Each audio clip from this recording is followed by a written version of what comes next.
C'est en train, ça tourne en haut. Ça tourne en haut. D'accord. Ah oui, effectivement, on est sur la partie on. Est-ce que tu veux qu'on Bon, attende Nelly ou pas? bonjour à tous, on a les premières connexions de bienvenue. Merci de nous rejoindre pour ce nouveau webinaire en collaboration avec l'Académie des biosourcés matériaux.archi. On vous a proposé une première session de l'atelier des biosourcés le mois dernier. On continue, comme vous l'avez proposé, sur 4 sessions. Aujourd'hui, donc, l'Académie des biosourcés représentée toujours par Quentin Pichon, architecte-ingénieur, Mathis Raget, architecte. Vous êtes bien entendu à fond dans le biosourcé, dans vos projets très impliqués. Aujourd'hui, on a l'honneur d'accueillir Clara Assimet, architecte co-gérante de la coopérative Grand 8, qui rassemble architectes, paysagistes, chercheurs de l'urbain sur des questions spécialistes en écologie urbaine. Et puis moi-même, Nelly Plantier, architecte pour matériaux.archi, matériaux-tech digital. Nous sommes une aide précieuse à la prescription en matériaux biosourcés innovants recyclés. Vous pouvez nous retrouver sur notre plateforme digitale. Nous référençons des produits, matières, matériaux sur l'ensemble du bâti, clos couvert et sur les finitions intérieures. Merci à tous de nous retrouver. On vous rappelle le fonctionnement de nos webinaires. Donc, on est ensemble pendant 1 heure, 45 minutes de présentation, de débat sur la thématique du jour et 15 minutes d'échange. Vous avez la possibilité de poser vos questions sur le chat. Là, vous nous avez tous dit bonjour. On va continuer à lire vos questions. On y répondra à la fin de l'intervention. Aujourd'hui, donc, c'est le programme de l'Académie des biosourcés de matériaux.archi. C'est un programme conçu pour les prescripteurs, architectes, maîtres d'œuvre, nous tous engagés dans la transition écologique. Et la thématique du jour, donc les 5 piliers de l'architecture écologique, et surtout définir ensemble ce sujet-là dans une visée d'un changement de paradigme pour l'architecture, comment sortir du mouvement moderne pour réinventer une manière non extractiviste de construire et d'habiter notre planète. Dans l'architecture non extractiviste, on va aussi développer les techniques non énergivores, l'architecture non dissimulée, les implantations non standardisées et les usages non consommateurs, savoir tout ce qu'on pense de cela et surtout avec une approche concrète grâce au projet de Clara. Pour introduire ce webinaire, je vous propose un premier sondage. On va pouvoir vous poser une petite question et ainsi pouvoir en débattre tout du long. Ainsi, quel est, selon vous, le point de départ d'une architecture écologique? Est-ce que cela passe par les matériaux, utiliser des ressources non extractivistes? Est-ce que cela passe par le chantier, favoriser les techniques non énergivores? Le spatial, imaginer des formes nouvelles? Le territoire, projet dans son environnement local? Ou l'habitabilité, diminuer les besoins des usagers? Je vous laisse quelques instants pour le vote. C'est un choix multiple, hein, donc vous pouvez indiquer plusieurs réponses, hein, chacun. Même s'il faut quand même un point de départ à cette idée. Voilà, c'est le point de départ de ce webinaire. On vous laisse participer. En gros, l'objectif pour nous, c'était un peu d'identifier qu'est-ce qui fait et qu'est-ce qui donne et qui confère le statut d'architecture écologique à un projet. Et on a chacun des portes d'entrée un peu différentes. Clara nous présentera la sienne. Et l'idée, c'est un peu de vous la soumettre pour pouvoir orienter aussi les prochains webinaires à cette question-là et à la définition de cette architecture non extractiviste. Et est-ce qu'elle est plutôt dans des 5 points qu'on met en place et de voir comment vous positionnez par rapport à ça. Il y a beaucoup de matériaux qui ressortent là. Ah, ils n'ont pas encore les réponses sous les yeux. Non. C'est en train de se mettre en place.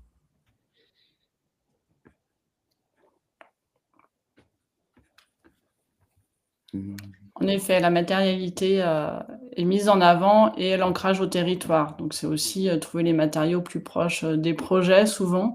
Il y a cette idée-là quand même. Le réemploi est évidemment une question sur le gisement, mais qui questionne aussi la partie de la rénovation, qui nous intéressera tout particulièrement dans cet atelier numéro 2. Donc, je vous propose de clôturer le vote et de partager les résultats. espérant que vous puissiez les visualiser. En effet, on reste sur, la mise en avant des matériaux et biosourcés et le réemploi. Donc, si on classe un peu dans l'ordre... Ah, est-ce qu'on a les réponses, Nelly, ou pas du tout? On avait donc les matériaux, le territoire, Ok. chantier, spatial et habitabilité. Ok, super. Eh ben, merci à vous d'avoir répondu présent déjà aujourd'hui, d'être toujours si nombreux pour cet événement en ligne. Effectivement, l'approche de la ressource, des matériaux, est une approche qui, nous, en tant qu'architectes prescripteurs, a questionné notre pratique ces dernières années et elle nous a animés très fortement. Pour commencer cet atelier, on a comparé deux projets qui sont très différents dans leur approche, mais qui utilisent des matériaux similaires. C'est des matériaux que j'ai eu l'occasion de découvrir à la Ferme du Rail, donc un projet de Grand 8 Architecture. Donc vous voyez la mise en œuvre de bardage en ganivelle bois de châtaignier, un bois local qui est très intéressant parce qu'il est brut et non transformé, et que donc ce bardage a servi aussi bien à la Ferme du Rail que sur un projet du Costil, donc aussi bien dans du neuf que de la rénovation. Et d'après nous, le postulat qu'on essaie de porter aujourd'hui avec vous, et comme nouvelle refonte d'une architecture écologique, ça serait de partir de la ressource, de la matière première, comme un vecteur de cette architecture nouvelle. On va essayer de définir, qu'on va essayer de travailler ensemble aujourd'hui à l'occasion de ce webinaire. Et donc voilà, donc, l'idée, c'est de pouvoir avoir deux approches différentes de projets sur un matériau commun et de voir comment on les décline et de voir après qu'est-ce que ça suppose d'un point de vue architectural. Hop, je reprends la main, Mathis. Et donc, ouais, pour introduire cet atelier-là, on revient un petit peu, comme l'a dit Mathis, sur le webinaire précédent. Là, Mathis t'a parlé du fait que la ressource, de la ressource découle une architecture. Je vais rappeler ce que j'avais cité la dernière fois. Il y a l'adage qu'on a un peu tous en tête, là, le form follows function. On part d'une fonction et on en découle une forme architecturale.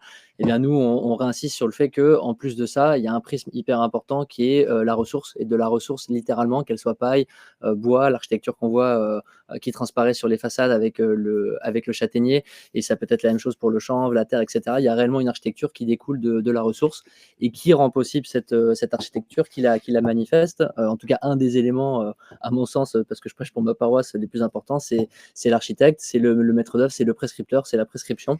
Et donc, c'est pour ça qu'on est là tous aussi aujourd'hui, c'est pour vous parler de prescription et de prescription de matériaux biosourcés, mais pas que. Aujourd'hui, on va essayer d'aller un peu plus loin que ça. Et donc, ces deux bâtiments qui sont assez exemplaires, un peu en écho de ceux qu'on avait vus la dernière fois sur comment la matière transparaît sur l'architecture qui en a découlé.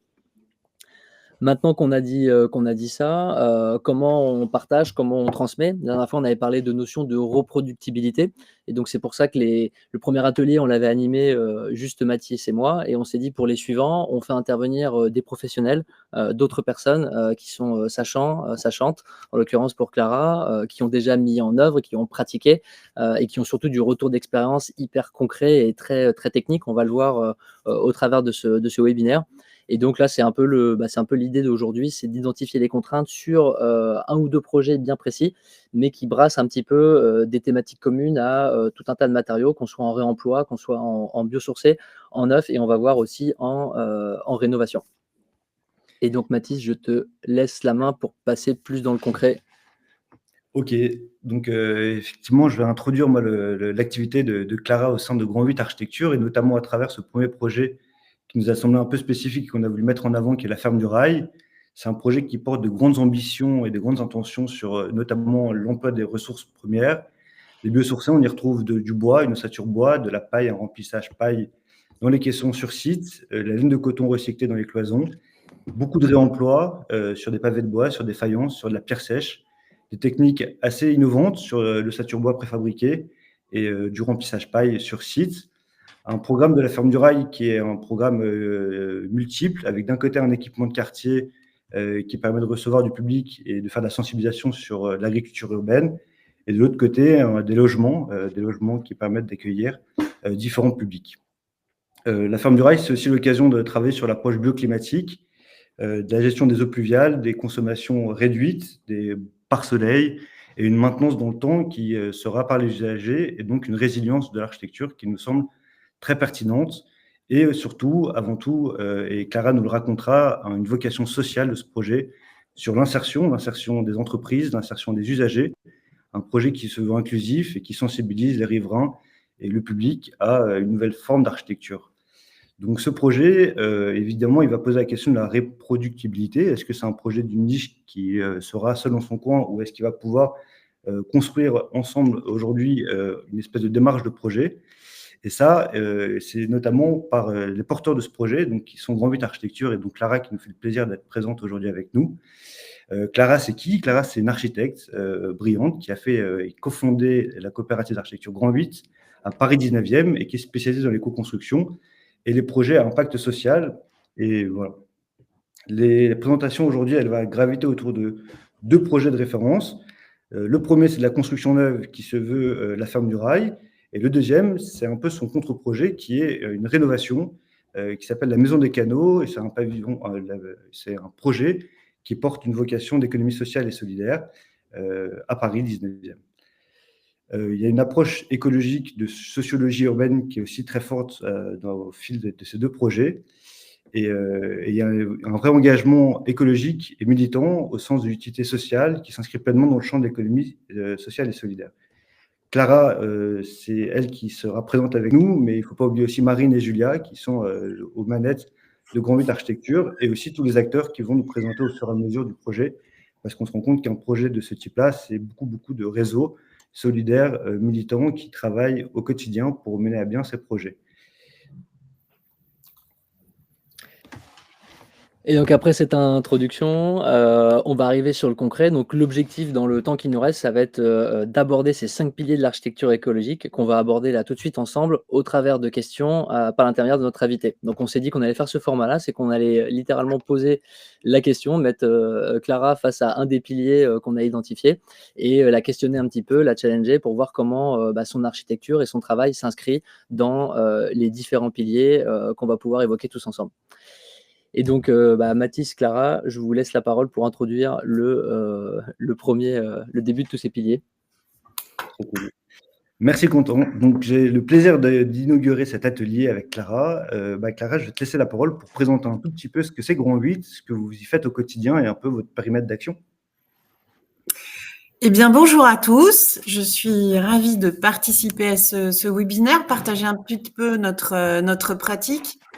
Donc, vous avez dit beaucoup de choses sur notre coopérative. Effectivement, ce qui est très caractéristique justement de notre façon de faire et de la façon d'aborder les projets d'architecture et l'échelle urbaine, c'est notamment, avant tout, peut-être d'être ancré dans notre territoire, de travailler tant sur la question de la ressource que de la programmation, que du type d'usage qu'on va pouvoir inventer, de répondre à un besoin de ce territoire-là et de pouvoir mobiliser, faire filière avec les acteurs artisans, producteurs de matériaux, des constructeurs de matériaux dans le cas du réemploi, aux différentes échelles, donc à la fois dans un territoire très proche, puisqu'on est donc basé dans le 19e arrondissement.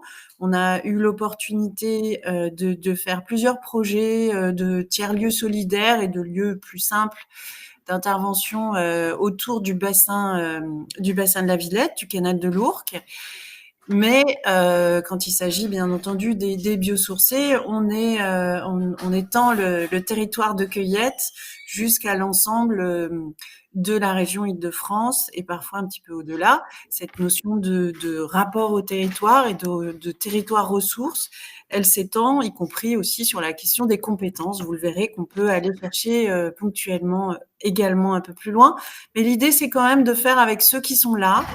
Pas forcément d'ailleurs les plus grandes expertises, c'est aussi d'appuyer les solutions sur les savoir-faire des personnes qui sont présentes. Voilà. Super. C'est une spécificité assez particulière quand même de travailler dans un territoire de projet aussi restreint. Pour vous, c'est exclusif ou vous prenez des projets aussi un peu plus loin et quelle est votre philosophie par rapport à ça ? Alors l'engagement d'exclusivité, c'est si on en a établi, donc c'est pas celui de. Alors c'est important pour nous que le projet soit dans un périmètre accessible dans la journée, la demi-journée, parce qu'effectivement on a besoin de travailler le territoire, on a besoin d'être dans une rencontre et des échanges et le lien, la question de la relation de ceux avec qui on va faire. La question de l'intensifier au maximum dès les premières esquisses, elle est capitale. Et ça, si c'est sur un territoire trop éloigné, on maîtrise plus, on sait plus le faire, ou alors il faudrait aller s'implanter temporairement sur un autre. Bon, on n'a pas les moyens. Nous sommes 3 coopératrices avec des aides ponctuelles, mais et des groupements élargis en ce qui concerne les bureaux d'études et ce genre de ressources techniques. Mais néanmoins, voilà, on a donc si par contre on s'est donné quand même quelques règles et disons on s'est partagé des valeurs qui sont le guide des choisis pour le choix des projets dans lesquels on va s'investir. C'est bien sûr alors sur la question des usages et de qui va s'emparer du lieu dans sa vie future. C'est donc de s'adresser plutôt à des structures ou des structures communes qui vont engager du commun, la question sociale sous diverses formes, que ce soit le logement, un lieu d'accueil, un lieu de partage. Ça peut aussi être un lieu de l'économie sociale et solidaire en tout cas. Pas de lieu où la spéculation sur le sol, le foncier, la ville serait engagée. Et puis, de s'en tenir avec ce qui est déjà là aussi en termes de bâti, de faire avec les bâtiments qui sont déjà construits, donc faire essentiellement et quasi exclusivement de la rénovation. Super, parce qu'effectivement, pour précision, donc là, la carte que vous avez sous les yeux, on localise donc l'agence d'architecture Grand 8, le long du canal. Et les 2 projets dont on va vous parler aujourd'hui, qui sont la ferme du rail et la maison des canaux, c'est des projets qui sont à 500 mètres l'un de l'autre, ce qui est assez particulier quand même comme approche de projet, et ce qui permet de réduire son périmètre d'action dans un territoire limité, dont on maîtrise un peu les tenants et les aboutissants et surtout le rôle des acteurs. Et ben merci Clara pour cette petite introduction. On va passer directement au premier pilier, et c'est Quentin qui nous introduit ce pilier. Toc, merci Clara. Donc du coup, le premier pilier qu'on voulait aborder avec toi, et tu en as déjà parlé un petit peu là, c'est le pilier de la ressource. Alors, axé sur ton prisme à toi, c'est la ressource au sens potentiellement déjà existante, d'où le titre Faire avec les délaissés. Et donc là-dessus, est-ce que tu peux nous en parler et nous expliquer un peu pourquoi c'est en partie ou tout ou partie ton vecteur à toi aujourd'hui de travailler avec ces matériaux délaissés? Alors en fait, cette pratique-là, de plutôt privilégier les matériaux qui sont déjà sur le territoire et d'imaginer leur transformation avec les artisans dans ce territoire proche, eh bien, elle a effectivement été initiée dans le cadre du projet de la ferme du rail dont on parlait tout à l'heure, qui est un lieu d'insertion par le logement, donc un lieu d'insertion de personnes qui sont issues de la rue, par le logement et par le travail. Donc cette question du travail, elle est tout de suite été essentielle dans notre approche, y compris sur la question du chantier, bien entendu, dans la destination, mais sur le chantier lui-même, de mobiliser en fait les entreprises dans un périmètre assez proche, avec lesquels on va entretenir des rapports étroits pour partager des enjeux communs, pour les faire converger vers un même but, qui est celui de préserver la ressource, de créer aussi de la formation et de l'activité sur notre territoire, de créer des emplois très concrètement. Et donc, si je suis plus concrète, là sur la ferme du rail, on a initié cette pratique. Donc là, on parle, c'est pratiquement il y a 10 ans, sur les tout débuts d'études. Donc, elle a ouvert ses portes depuis 5 ans. Là, c'est un travail avec l'Atelier Rare, par exemple, avec lequel on a beaucoup collaboré sur les images que vous voyez sur le dessus, qui font un travail de valorisation, de récupération, de transformation en atelier par le démantèlement et par le façonnage de fenêtres issues des rénovations thermiques. Donc, vous voyez là on retrouve des éléments qui font motif, qui font une esthétique, on en reparlera du réemploi, et qui croisent ces deux questions. On a à la fois du biosourcé, ce qui est aussi notre ressource privilégiée, et puis un matériau de récupération.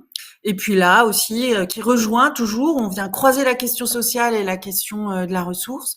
Vous avez de la récupération de carreaux pour des salles de bain qui nous ont permis de faire 20 salles de bain différentes, ce qui était cohérent avec la vocation sociale d'accueil des partenaires qui ont monté le lieu avec nous. Et une question là-dessus, plus pratico-pratique dans la partie quand tu étais en conception, j'imagine que tu as eu des relations assez étroites avec un organisme de bureau de contrôle dans la partie conception. Comment ça s'est passé la partie réemploi? Alors Qu'est-ce sur que tu la dirais femme là-dessus? du rail, on est sur des ouvrages qui sont peut-être assez plus simples. Du parquet bois debout, il a son cadre réglementaire, donc ça, il y avait un peu d'exigence sur les supports, sur les cols. Donc on n'avait pas le plaisir de travailler à ce moment-là avec Laurent Dante, que vous allez entendre prochainement dans ce séminaire, qui est un bureau d'études à Pave, avec lequel depuis on nourrit un dialogue pour construire aussi la pratique avec beaucoup d'autres architectes. Donc, il a une vision très transversale. Ça va être un super webinaire, je vous le conseille. Et qui permet, dans le dialogue avec lui, de pouvoir faire ce travail d'administration de la preuve, suivant les cas. Bon, pareil pour les revêtements de carreaux, il n'y a pas eu d'enjeu tellement. On va le voir tout à l'heure où il y a d'autres enjeux sur le feu, sur des administrations qu'on petit à petit on construit ensemble la possibilité, même s'il n'est pas prescripteur, la possibilité de répondre aux différents enjeux, que ce soit le feu, la solidité, la résistance des matériaux, etc. Donc ça, c'est au cas par cas, un travail d'administration de preuves pour rentrer dans le cadre réglementaire. On n'a quasiment pas fait, on n'est quasiment pas sorti des techniques non courantes. Pourtant, on a fait énormément d'expérimentations en réemploi. Super. Trop cool. Oh, ok. Merci pour ces premiers éléments de réponse sur la ressource et la ressource en réemploi, qui n'était pas vraiment l'axe premier de notre vocation sur les biosourcés, mais en fait qui correspond complètement à une façon d'imaginer et de concevoir de l'architecture non extractiviste.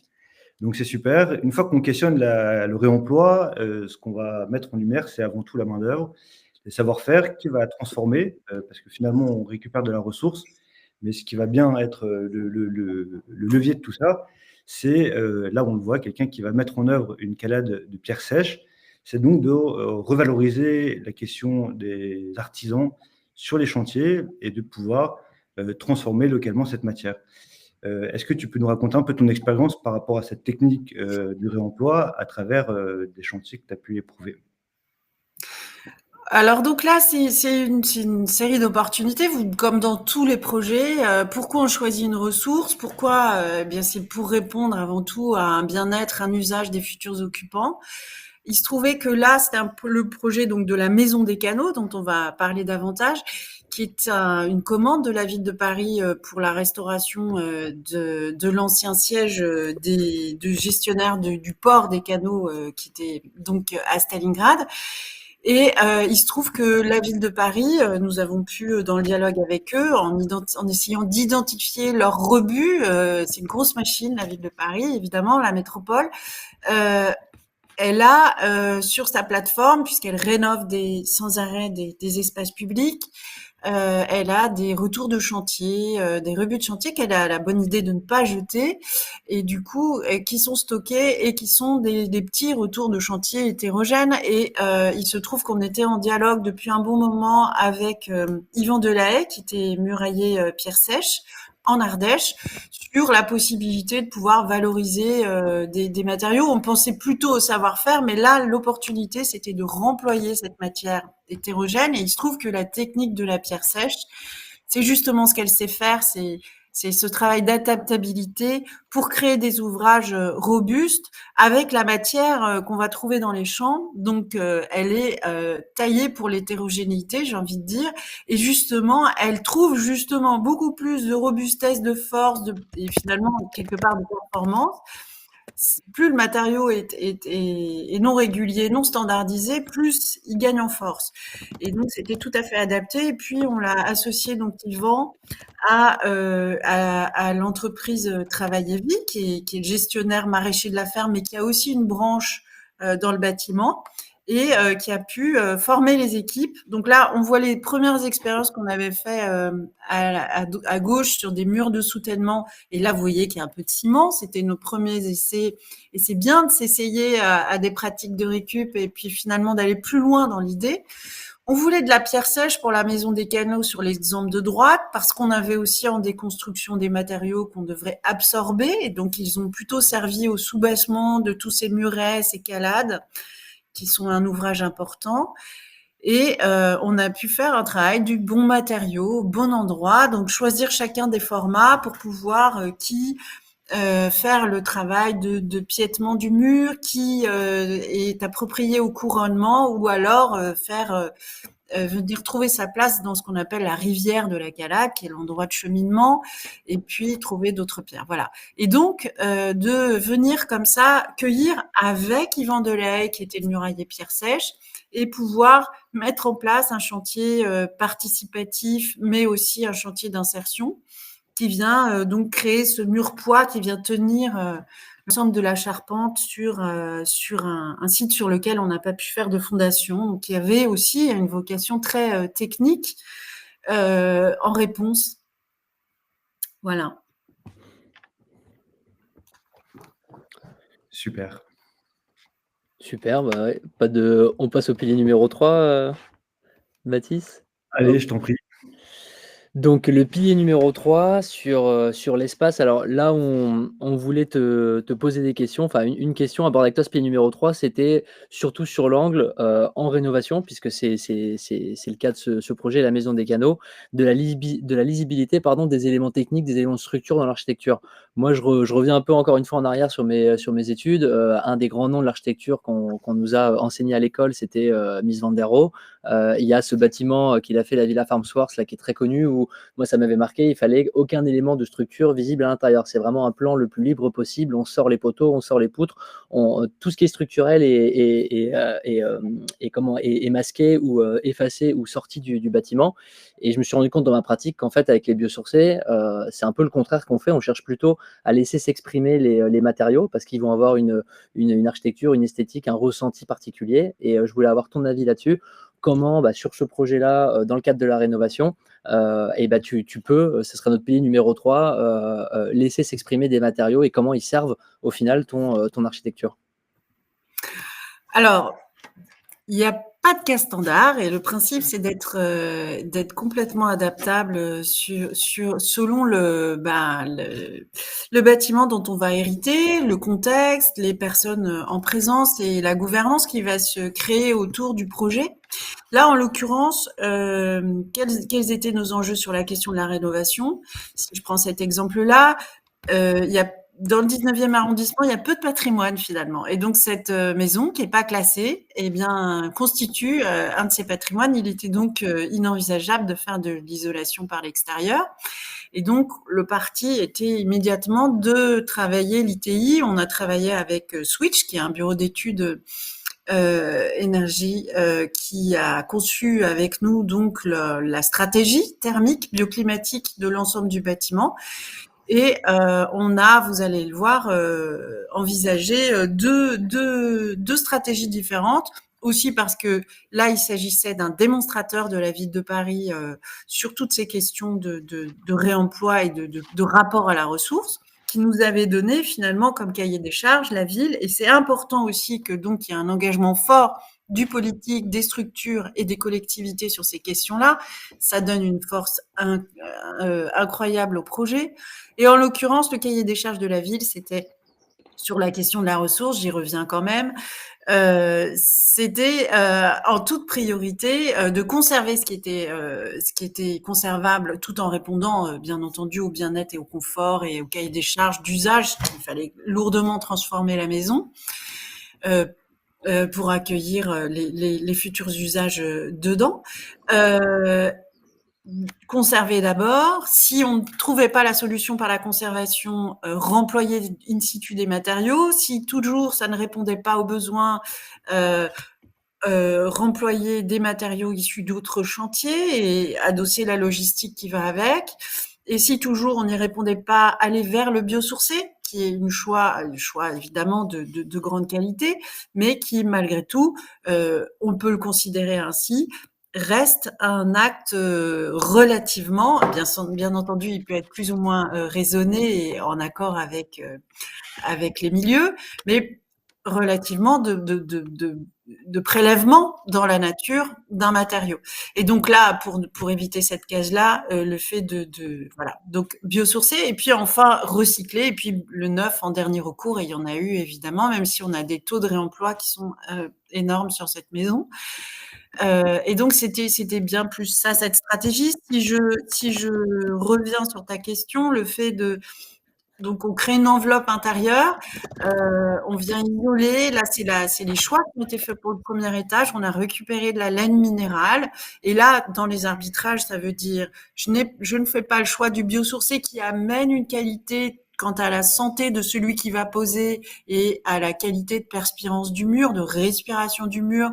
Et donc, on fait le choix de récupérer des matériaux d'un ancien bureau à proximité de laine minérale qu'on n'aurait pas fait le choix de poser en neuf, et puis de venir réhabiliter une technique un peu oubliée qui est celle de la tapisserie pour venir habiller l'ensemble de ces murs en travaillant avec les résilientes Emmaüs qui sont des couturières et qui sont venues donner une nouvelle dimension à ces moquettes qui sont issues, qui servent 1 ou 2 jours, et vous les avez sûrement vues dans des salons d'événementiel. Donc ça, c'est la première stratégie sur l'ITI, l'isolation par l'intérieur, sur l'étage. C'est aussi évidemment un enjeu acoustique, c'est des salles de réunion, des bureaux, donc ça remplissait également cette fonction. Et puis il y avait ce caractère aussi, encore une fois, sur mesure d'adaptabilité. On avait des formats de fenêtres. Ça a permis de venir s'adapter avec un travail vraiment de patron et de couture assez simple qu'ont pu faire les résilientes en préfabrication en atelier. Et c'est Apishbat, qui est aussi l'entreprise, la coopérative qui avait œuvré et dans laquelle travaillait Mathis à l'époque, à la Ferme du Rail, qui a fait l'ensemble de ces ouvrages-là en collaboration avec nous et les résilientes.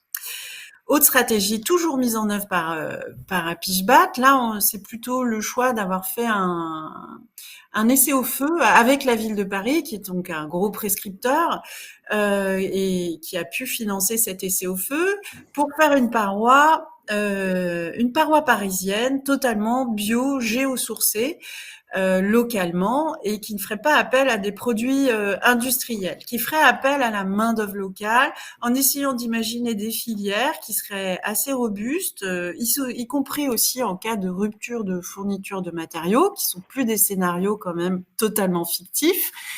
Il faut aussi qu'on commence à réfléchir à notre autonomie régionale, à tout le moins, pour pouvoir répondre aux besoins. Donc ici, on fait une isolation avec du métis, donc un matériau recyclé des derniers rebuts de l'industrie du vêtement, du jean essentiellement, qui est créé par Emmaüs et qui vient donc isoler des petites échelles en bois qui sont construites, et puis la réhabilitation de la technique du latibois, qui sert donc de support d'enduit plâtre. Le plâtre, il est très intéressant à Paris, donc c'est pas vrai sur tous les territoires, parce qu'on a en ville, littéralement en ville, puisque c'est vraiment dans la couronne proche, les carrières qui sont encore aujourd'hui en exploitation, et un partenariat avec l'usine Vieuxgeot, les plâtres Vieuxgeot, qui est une usine de taille moyenne et qui formule sur mesure. Elle travaillait plutôt pour les monuments historiques, mais elle formule sur mesure les enduits qui sont nos besoins, et le plâtre qui, bien entendu, vient faire cette coupure au feu, puisqu'on a cet enjeu dans les établissements qui reçoivent du public, en ITI, de pouvoir, si on veut mettre du biosourcier en œuvre, créer cet écran thermique, c'est-à-dire cette coupure au feu, avec une résistance d'une demi-heure. Et donc, on a pu faire au CSTB cet essai au feu qui réhabilite finalement une technique tout à fait traditionnelle, parisienne, et pouvoir faire là aussi la transmission du geste auprès des personnes en insertion et en apprentissage d'Apishbat, qui ont déjà pas mal de savoir-faire dans d'autres champs et qui ont pu faire la mise en œuvre. Le bois, lui aussi, était de réemploi. Il était récupéré de caisses maritimes. Il faut un bois avec une densité suffisamment importante. Et donc, tout ça est codifié, bien sûr. On a travaillé avec Arthur Éloin du Minibus sur la caractérisation plus scientifique pour le dialogue avec le CSTB. C'est donc voilà, un complexe qu'on souhaitait essayer ici. On avait pu déjà mettre en œuvre à la ferme Montsouris les enduplates sur des treillis métalliques, du nargalto comme on appelle, mais on n'avait pas pu aller au bout en utilisant le bois comme support. Et l'essai a fonctionné, bien sûr. Et la ville de Paris le met à disposition d'une remise à disposition. Donc tout ça s'est fait en collaboration aussi avec Laurent Dandre sur la mise au point de l'ensemble. Voilà, c'est un travail très partenarial. Super. Eh ben, merci pour ces éclaircissements, mais en l'occurrence, effectivement, qu'on soit en rénovation, en architecture de construction neuve, on a comme une esthétique assez particulière qui en ressort, où il y a un travail d'artisanat, entre guillemets, de mise en œuvre. On ne fait plus appel à des applicateurs dans le bâtiment, mais on fait vraiment appel à des savoir-faire qui permettent de mettre en lumière des matériaux, et cette mise en lumière, elle provoque une esthétique propre, que ce soit en rénovation ou en neuf. Il y a quand même un type d'architecture qui en sort, et de spatialité un peu spécifique à ce genre de projet. Et pour arriver à cette spatialité esthétique, on va arriver sur la question du dessin bioclimatique, et donc la stratégie plutôt par rapport à l'orientation paysagère du projet. Donc là, on dézoome, on est parti de la ressource pour arriver aux techniques, de la technique pour arriver à l'architecture, et de l'architecture, on va arriver à son inscription dans son environnement proche. Et donc, est-ce que tu peux nous raconter cette histoire assez extraordinaire des protections solaires que vous avez réfléchies à l'occasion de ce projet de la Maison des Canaux? Eh bien, en fait, donc, assez simplement, malgré tout, on a, avec l'aide de Switch justement, on a cette façade donc qui est au sud sur le bassin de la Villette, et puis on a l'est et l'ouest qui sont évidemment on le sait en bioclimatique, les façades qui sont les plus éprouvées, celles où il faut intervenir avec le plus de vigilance pour pouvoir s'assurer d'une qualité climatique à l'intérieur des bâtiments, d'une bonne protection solaire. Donc on a eu plusieurs outils là pour répondre à cette question de protection solaire. Donc là, vous voyez des stores qui ont été qui réévoquent la question de la ressource. On a cherché du textile qui pourrait répondre en alternative au plastique qu'on trouve aujourd'hui sur les stores. Et ici, il fallait des grands formats. On a rencontré un designer qui s'appelle La Tête dans les nuages et qui fait de la récupération de toiles de montgolfière pour créer du mobilier, des poufs, des choses comme ça, et auquel on a demandé de venir sur le champ du bâtiment dans lequel il y a énormément d'applications sur les pratiques tapissières. J'inclus cette pratique-là dedans, celle dont je vous ai parlé tout à l'heure, celle-ci aussi, et donc on a créé ces stores avec cette esthétique qui en sort, qui est spécifique, qui n'est pas un hommage à l'Ukraine directement. C'était les matériaux, c'était les teintes qui étaient celles des occupants de l'association des maisons des canaux, qu'on a remis ici. Et si on est dans ce travail de composition, un peu patchwork comme ça, c'est aussi parce que souvent on récupère des matériaux qui sont en bonne performance technique. C'est un matériau évidemment performant, c'est un EPI finalement, une montgolfière. Mais il peut avoir un accroc de ci de là, donc on a besoin de recomposer à ce moment-là, et c'est une chose qu'on retrouve assez souvent. Et donc c'est des travaux de couture et qui ont été mis en œuvre par un storiste plus classique. Et on a fait ce travail de coloris. Vous voyez, ça peut devenir des choses très techniques, de coloris pour la filtration des UV. Donc ça, c'est le travail qu'on a fait avec Switch. tout ça pour dire qu'on n'est pas là dans l'anecdote, bien entendu. Et ça, voilà, les autres stratégies, c'était de créer cette ombrière là avec des portes en réemploi qui sont issues d'HBM, donc des portes avec des montants en chaîne qui ont été transformés toujours par l'atelier rare, et un autre acteur une autre menuiserie avec d'autres compétences à travers fil pour créer ce treillage qui permet, qui est support de végétation qui a poussé depuis et qui sert d'ombrage. Et puis voilà les différents ouvrages que vous retrouvez ici. J'en profite pour dire que la charpente que vous voyez ici a été mise au point par Tisco, notre bureau d'études, et puis General Metal qui est spécialisé aujourd'hui dans la récupération des métaux et leur remise en œuvre, leur retransformation. Donc là, c'est un ancien hangar du côté de Romainville qui a été valorisé dans ce cadre-là.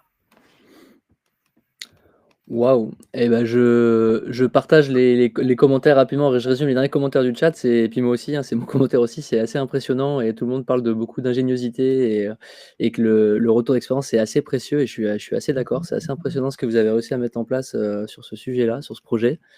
Il nous reste 5 minutes, c'est parfait pour le dernier pilier. Si tu es toujours d'attaque, Clara, donc plutôt sur le social et solidaire.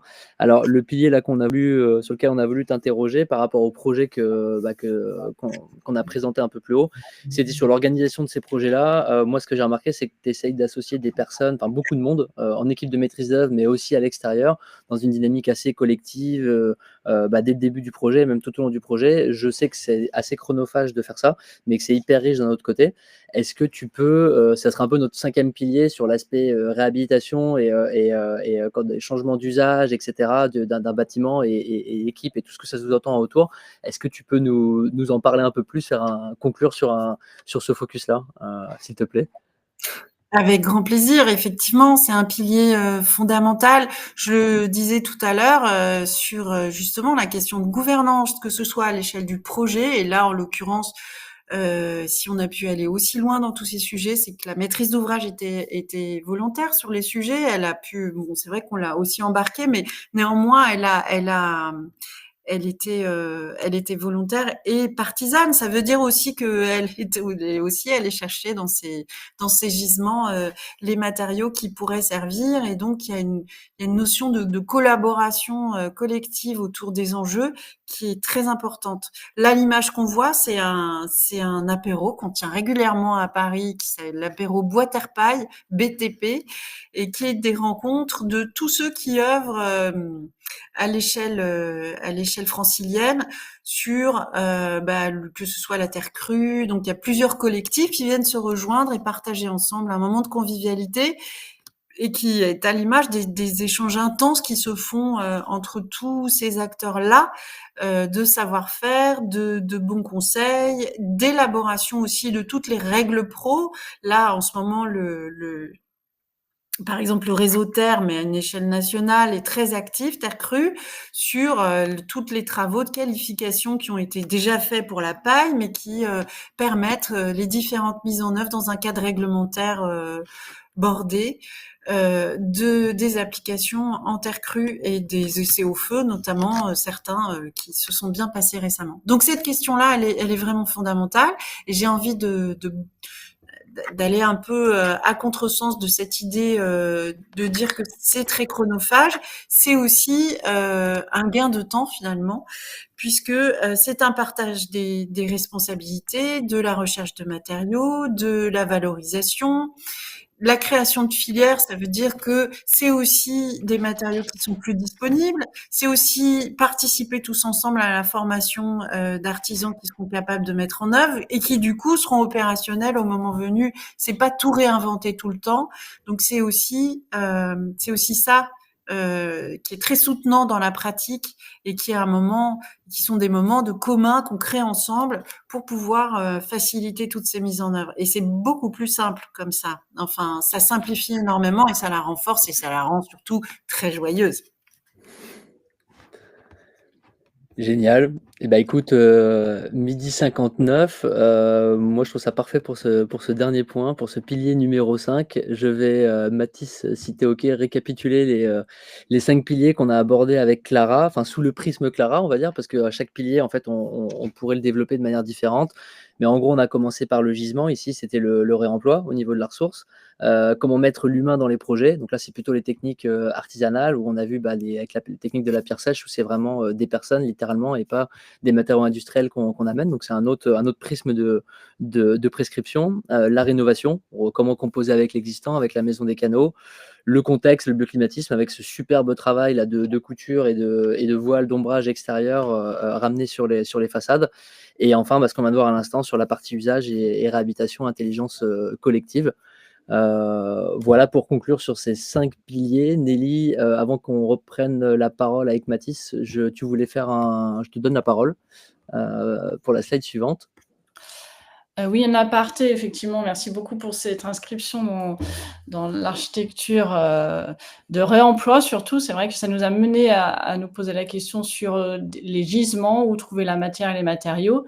De notre côté, Matériaux.archi, effectivement, est un sourcing sur tout ce qui est biosourcé, mais on s'attelle aussi au réemploi. Donc, on n'est pas une plateforme de réemploi, mais on permet de retrouver les caractérisations des produits qui sont plus produits, mais les fiches techniques, tout ce qui va être demandé pour vos bureaux de contrôle, vos prescriptions, on va pouvoir les capitaliser et faire une banque de données de ces produits. Donc, c'est complémentaire à la démarche. C'est surtout un outil. Voilà, que je voulais préciser. Et c'est vrai que ces gisements de réemploi, on va arriver aux questions et c'est aussi les entreprises locales, comment les trouver, est-ce qu'elles sont formées?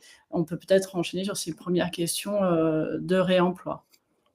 Cool. Merci beaucoup Nelly pour ce petit point. Un immense merci Clara. Effectivement, de la ferme du Rail en 2019 à la maison des canaux, il y a un chemin assez extraordinaire qui a été parcouru. On arrivait avec toutes nos idées sur l'architecture biosourcée et tu les as un peu renversées avec votre approche vraiment extraordinaire de la maison des canaux et jusqu'au boutiste. Félicitations, c'est trop bien de vous entendre et de vous avoir avec nous aujourd'hui.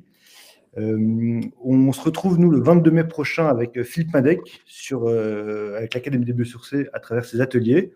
On aura aussi également le plaisir de recevoir Laurent Dande le 3 juillet pour continuer ce cycle de discussion, cette transmission et ce partage de connaissances.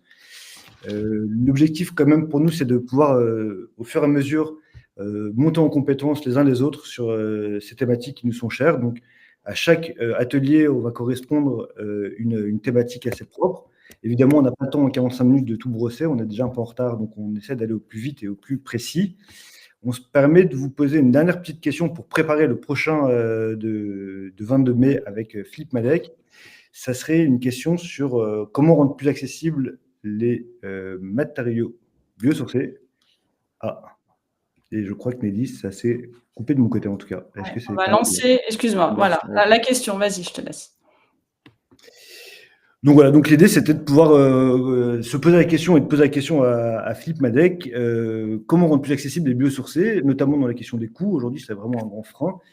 L'accès à cette ressource est sous conditionnel. Demain, il faut que ça soit une évidence pour chacun et chacun dans le projet d'archi.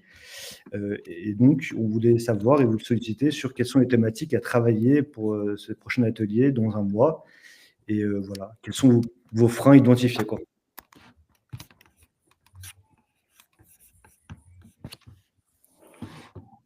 On vous invite à rester malgré tout avec nous. On va essayer de prendre quelques questions pour compléter ce débat et surtout que ça soit interactif avec vous qui nous avez écoutés depuis le début. Et si on reste sur le sondage, est-ce qu'on est plus sur du conventionnel, de l'assurantiel, de la main-d'œuvre ou de la ressource? Donc, il y a assurantiel qui est deuxième, entre deuxième et premier. Bon, assurantiel, on va essayer d'en parler à l'atelier, le dernier atelier avant l'été, avec Laurent Dande. Faire un focus, là, ce sera vraiment beaucoup plus technico-réglementaire et normatif, on va dire. Mais c'est quand même main-d'œuvre pour l'instant qui l'emporte. On attend d'être au moins à 80%, Nelly. La mise en œuvre, en fait, des matériaux, c'est une vraie question pour la compétence des entreprises. Et c'est une question en fait qui est revenue aussi, pour Clara, c'est-à-dire, ces entreprises-là, comment on va les chercher et où est-ce qu'on les trouve au plus proche, des projets? Je me permets de reposer la question si on peut continuer sur ce débat-là. Clara, est-ce que tu peux Ah, nous est-ce que c'est à moi? Oui, on se connecte à l'écosystème. Il y en a sur tous les territoires. On commence par là. Moi, je pense qu'il faut pas. Et puis ensuite, enfin, vous voyez, des réseaux d'éco-construction, il y en a partout, surtout en France. Évidemment, il y a des coins plus actifs que d'autres, mais néanmoins, dans toutes les villes. Là, je vous ai parlé de notre expérience, nous, du réemploi, mais c'est évident que si on était en campagne, dans un contexte rural, ce serait pas notre matériau de cueillette et on se retournerait à nouveau massivement sur la question de la ressource, savoir considérer les forêts alentours, qui les transforment, aller remonter un petit peu les filières pour voir dans chacune de ces filières, bah, est-ce que et en fait, on se dit c'est chronophage, tout ça, mais en fait, il n'y a pas 36 matériaux non plus pour la structure. Si je dois construire en bois, eh bien, je vais me poser la question de savoir quelle est la forêt, quelles sont la qualité, est-ce que je peux avoir un diagnostic? Et pour ça, il faut trouver un peu les chemins de raccourci. Il y a énormément de structures qui font ce travail aussi. Par exemple, sur la forêt, il y a beaucoup d'organismes qui travaillent à leur diagnostic, au bilan. Il y a beaucoup d'informations en ligne sur tous ces sujets. Et ensuite, je vais réfléchir à la façon d'impacter le minimum. Et si vous prenez, par exemple, le rejet de châtaignier dont on parlait tout à l'heure, il est intéressant aussi parce que précisément, c'est un rejet de châtaignier, celui avec lequel on a fait nos façades. C'est donc une forme de rebut. Et travailler à leur prélèvement, c'est aussi travailler aux soins qu'on va apporter à la forêt. Et voilà, essayer de trouver de ces cas de figure, et il y en a sur tous les territoires, où on va impacter au minimum la ressource. Travaillant sur un déchet, généralement, il va être assez bon marché. C'est pas évidemment la loi de la demande et de l'offre font monter les prix ou pas. Le coût, il va être bien plus dans la main-d'œuvre. Il va être dans la main-d'œuvre qui va collecter, transformer, faire les travaux de logistique en plus, puisqu'on va travailler sur le territoire. Et donc, travailler cette question-là, j'ai vu qu'il y avait la piste de la formation. C'est vrai que c'est un excellent support pour aussi renforcer les filières localement. Et puis, c'est le montage d'investissement davantage de l'architecte sur la question économique de le montage et d'aller décortiquer un prix un peu plus attentivement. Il ne s'agit pas de le faire sur tous les matériaux, mais déjà s'atteler à la pratique sur un ou deux pour pouvoir comprendre comment est fait un prix, où est la valeur et remettre ça. Et en général, on arrive à un prix équivalent ou s'approchant du neuf par tous ces biais-là. Puis il y a une vraie démarche inclusive et d'économie circulaire dans ces projets-là. Là, on voit la maîtrise d'ouvrage pour le Grand Paris, en tout cas, était vraiment adhérente à cette façon de penser pour ces projets. Les questions se posent plus sur peut-être des promoteurs privés ou des personnes moins engagées. C'est à réussir à les embarquer, c'est le vrai enjeu. Et puis, sur la question du prix, comment travailler sur des projets avec des prix plus contraints, même si on a eu partiellement une réponse. Je pense qu'il n'y a pas de réponse unique, c'est du cas par cas et un travail assez fin sur l'approche. Ben, je rejoins ce qu'évoquait Quentin tout à l'heure et Mathis, c'est aussi réévaluer avec les usagers, la maîtrise d'ouvrage, les besoins, peut-être plus répondre à des choses inutiles, de faux plafonds partout, systématiques et sans discernement, mais peut-être d'avoir ponctuellement là où on en a besoin, d'accepter une esthétique peut-être de moindre finition. On s'est beaucoup obsédé sur la finition ultra nickel partout. Finalement, peut-être qu'on trouve plus de qualité à avoir moins de finition, mais de la beauté du matériau, de une sensualité, un rapport à la lumière, et est-ce que c'est pas finalement ces choses-là qui comptent? Et est-ce qu'on va pas plutôt mettre l'argent de ce côté-là et on se rend compte que finalement il y a pas mal d'investissements inutiles, surdimensionnés en ce qui concerne les machines. Voilà. On peut aussi réduire des coûts en faisant des analyses. Pourquoi on fait tout ça finalement? Pourquoi faire? On mobilise de la matière. À chaque fois, se poser cette question-là. Pourquoi je mobilise ça? Se reposer ces questions-là. Et là, on vient épurer un budget Trop et cool. pouvoir consacrer les matériaux au bon endroit. J'ai une question que je vais te poser, Clara, qui est ressortie plusieurs fois dans le chat, et moi qui me pose beaucoup de questions et que j'aimerais te poser, c'est, Michel vient de la refaire ressortir. Comment on arrive à faire par rapport à nos horaires d'archi, vu le temps monstrueux à passer, à sourcer, à faire réseau, à travailler ensemble, à avoir une démarche inclusive et participante, comment on s'en sort pour rémunérer tout ça et pouvoir manger à la fin du mois? Chez Grand 8, on est aux 35 heures. Ok. On se paye normalement, pas follement, mais on se paye tous les mois. Voilà, je peux pas vous répondre mieux. Ce que je vous disais tout à l'heure, c'est que la dimension collaborative et le fait de faire pousser les barrières d'étanchéité entre surtout les artisans et les architectes, c'est un excellent chemin. Par exemple, on passe moins de temps dans les dessins de détail parce que il va falloir beaucoup transformer sur le chantier. Donc, on fait des dessins qui sont suffisamment génériques, qui tiennent une esthétique. On donne nos objectifs. On est toujours garant d'une esthétique globale en lien avec les attendus de ceux pour qui on travaille. Mais néanmoins, on va vous prenez l'exemple de l'atelier rare tout à l'heure, qui travaille le bois. Il est destinataire de ces gisements. Et c'est plutôt avec lui qu'on va aller voir. On peut tomber sur un gisement, on a un travail de veille aussi, mais on peut pas tout aller voir, évidemment. On ne se déplace que quand les indices sont bons et que ça vaut le coup. Et voilà. Et donc là, on va passer un petit peu plus de temps, mais on va s'épargner du temps par ailleurs.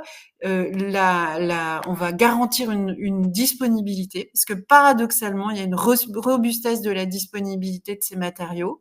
Pendant le Covid, c'est-à-dire pendant qu'on faisait la maison des canaux, il y a une grosse pénurie de bois pour des raisons géopolitiques qui nous dépassaient tous complètement, sauf que certains de mes collègues qui disaient « Oh là là, tout ça c'est vachement long, comment tu fais, tenir ton planning ?» Nous, notre bois, il était là parce qu'en fait, on avait anticipé très tôt dans le projet et c'est très sécurisant, cette question-là, en fait, aussi.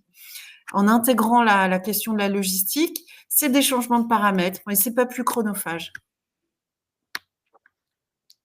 Ok, merci pour cette réponse éclairante. On est sur des temporalités. Une personne demande l'opération du canal entre la phase étude et puis la phase chantier. Est-ce que vous avez une temporalité à transmettre? On est assez classique. Là, c'est une rénovation lourde. On a aussi changé tout le système de chauffage, l'isolation complète, démoli des murs, déconstruit des murs pour créer des grandes salles, etc. Redistribuer, créer tout l'ensemble de la terrasse qui n'existait pas. Et donc on a à peu près 1 an d'études, permis de construire compris, et puis un peu plus d'1 an de chantier. Et c'est un chantier où vous passez tous les jours. Après, vous avez la chance d'être à 100 mètres Là, on du était chantier. à 200 mètres, oui, ça, j'avoue Ouais. que c'était ça, c'est pas une possibilité pour toutes les agences. On a passé beaucoup de temps sur le chantier même, oui, en effet.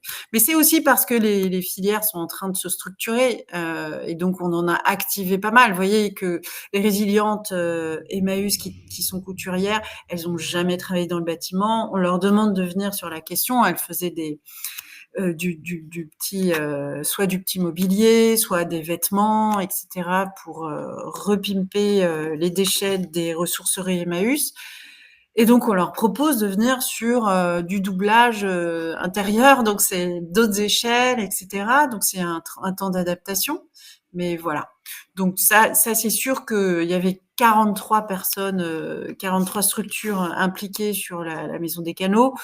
On fait pas ce travail-là sur tous les projets, même si on systématise, c'est-à-dire que c'est toujours notre premier choix, le réemploi.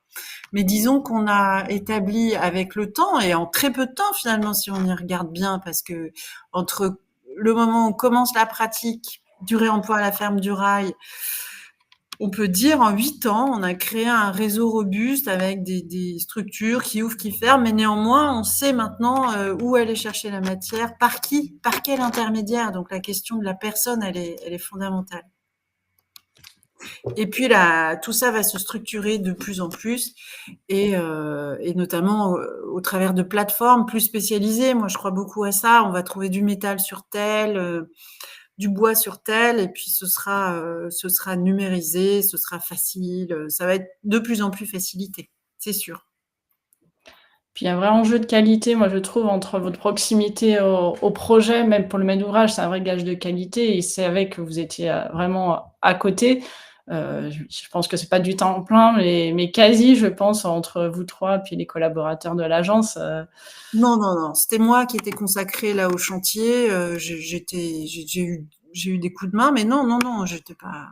C'est un suivi plus, mais on avait la mission de pilotage d'OPC aussi sur ce projet, et on l'apprend systématiquement puisqu'il y a des enjeux logistiques qu'il faut gérer et qui sont cohérents de prendre. Mais on a fait aussi beaucoup de réemploi sur une opération plus classique avec l'OPH de Senlis. Donc vous voyez là, on passait pas tous les jours.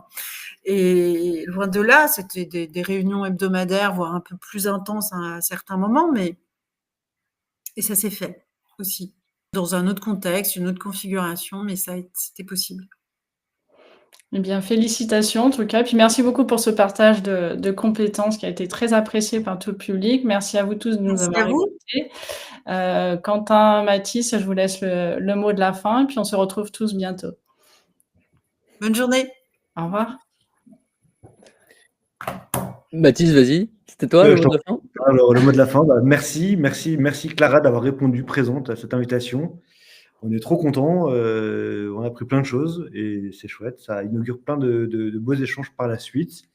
Et puis merci à vous d'être nombreux et d'être avec nous et de construire ensemble des nouveaux piliers d'une architecture plus saine et plus écologique. Génial. Bon, et ben